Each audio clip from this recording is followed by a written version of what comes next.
Olá, alunos e alunas do Ayrton Senna. Sejam bem-vindos à nossa primeira aula do segundo semestre letivo de 2021, na disciplina de Língua Portuguesa, Prática de Leitura e Produção Textual. Pessoal, na aula de hoje, nós faremos a leitura de dois fragmentos de texto. O primeiro, vocês já estão visualizando, trata-se de um poema do escritor Carlos Drummond de Andrade, que tem como título Órion. Vamos a ele. A primeira namorada, tão alta, que o beijo não alcançava, o pescoço não alcançava, nem mesmo a voz a alcançava. Eram quilômetros de silêncio. Luzia na janela do sobradão. Poema bem simples, que tem como estrutura uma estrofe e mais um versinho, que acaba compondo também uma estrofe, e tem uma mensagem.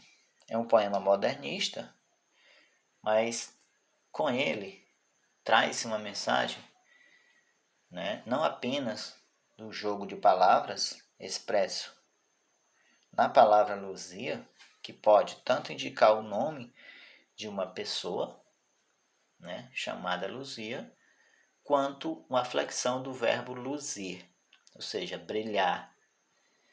Bem, nesse poema em questão, também não observamos rimas, ou até poderíamos dizer que tem rimas, mas a repetição de uma mesma palavra, que a palavra alcançava, no final dos versos 2, 3 e 4. Bem, e fala aí, a mensagem por si só, fala aí de um relacionamento amoroso, no caso, Como ele diz, a primeira namorada, tão alta que o beijo não alcançava, o pescoço não alcançava, nem mesmo a voz a alcançava, eram quilômetros de silêncio, ou seja, a distância, Quer dizer que era alguém muito baixo, namorando alguém muito alto, Dá para visualizar tudo isso. Ok. O objeto principal da nossa aula, no entanto, é fazer um estudo da linguagem empregada nesse poema.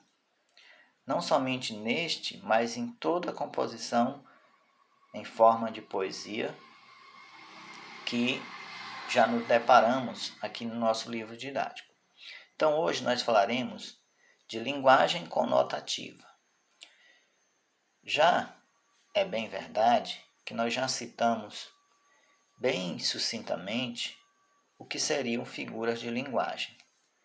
E a cada capítulo, a cada unidade, nós aprofundamos mais esse conhecimento em busca de fixar, de compreender a colocação dessas figuras, de atribuição de significados dessas figuras dentro das composições literárias, no caso, dentro dos poemas. Então, nesse texto poético em questão, ou nos textos poéticos em geral, é bem comum o uso de figuras ou de linguagem conotativa. O que seria a linguagem conotativa? É uma linguagem figurada, cujo sentido é diferente do literal. Já foi explicado isso. Linguagem figurada faz uso de uma linguagem que não está no seu sentido usual. Já o literal é no seu sentido que chamamos direto, ao pé da letra. Esse uso de linguagem conotativa, ele se dá justamente porque as palavras, necessitam ou precisam de significados novos para expressar as ideias de afetividade, no caso lá do poema em questão, quando se trata de um poema de amor, ou qualquer poema que manifeste algum tipo de sentimento, de afeto, e a questão da subjetividade. Bem, onde caberão diversas interpretações de um mesmo texto. Você pode entender de uma forma e o outro colega entender de outra maneira.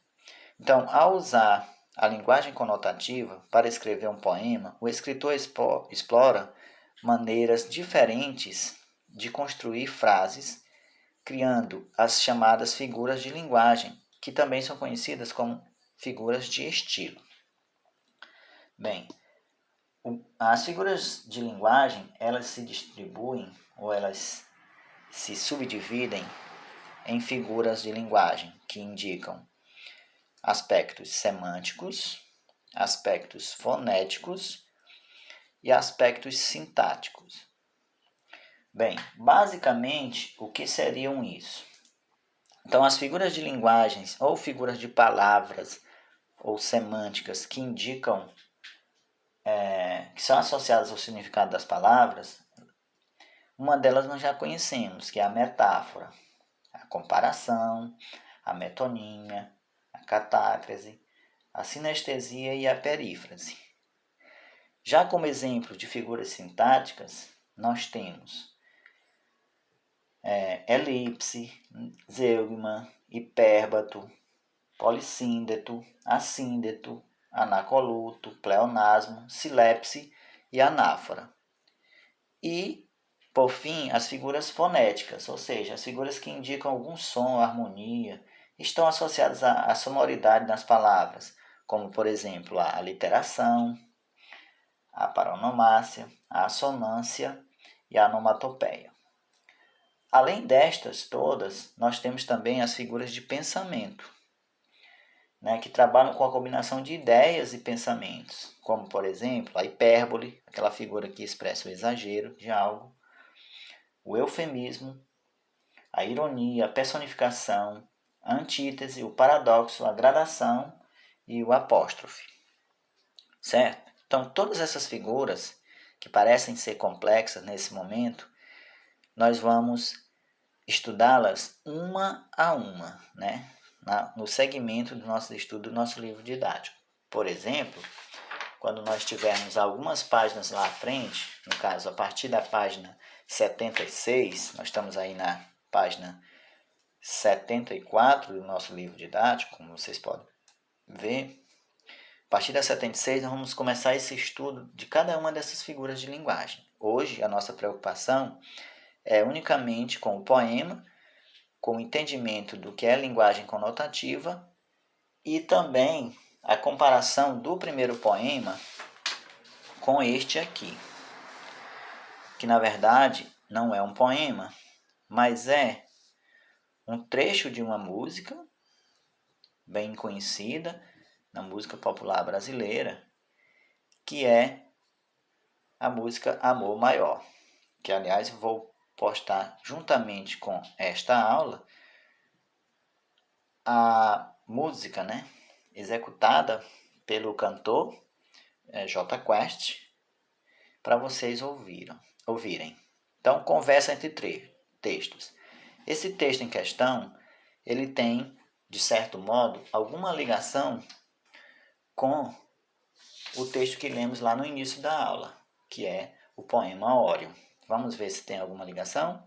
Nós vamos estabelecer uma comparação entre esse trecho de canção ou música e compará-lo ao poema de Drummond, Óreo, que está lá na página 73.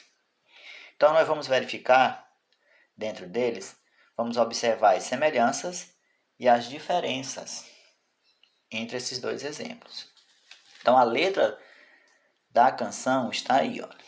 Então, eu quero ficar só, mas comigo só eu não consigo. Eu quero ficar junto, mas sozinho só eu não é possível. É preciso amar direito, um amor de qualquer jeito, ser amor a qualquer hora, ser amor de corpo inteiro, amor de dentro para fora, amor que eu desconheço. Aí temos o refrão, quero um amor maior que eu, quero um amor maior que eu, Se repete. Temos aqui mais um conjunto de versos que foi suprimido, Foi retirado do fragmento. E aí, o finalzinho da música diz: então seguirei no coração, meu coração até o fim, para saber se é amor. Magoarei mesmo assim, mesmo sem querer, para saber se é amor. Mas estarei mais feliz, mesmo morrendo de dor, para saber se é amor. se é amor. E mais uma vez temos a repetição do refrão da música, né? Que é a parte que repete-se. Então, após feita essa leitura, você estabelece uma comparação. Será se essa letra de música tem relação direta com o poema Orion? Fala de que ambas falam de amor? Será? E aí vem a interpretação. Eu quero que desenvolvam essas 3 primeiras questões que aqui estão na tela. Ó. O que quer dizer o seguinte verso da canção? Quero um amor maior que eu. Você vai interpretar.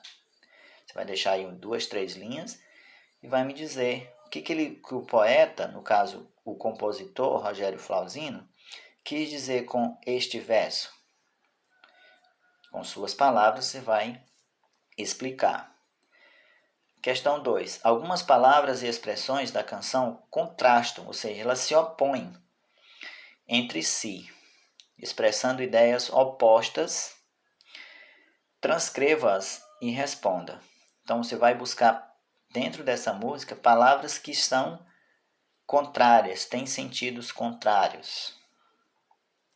Então você transcreve primeiramente estas palavras e depois responde. O que essas oposições indicam a respeito do eu poético, ou seja, do sentimento da pessoa que está cantando, que está compondo esses versos?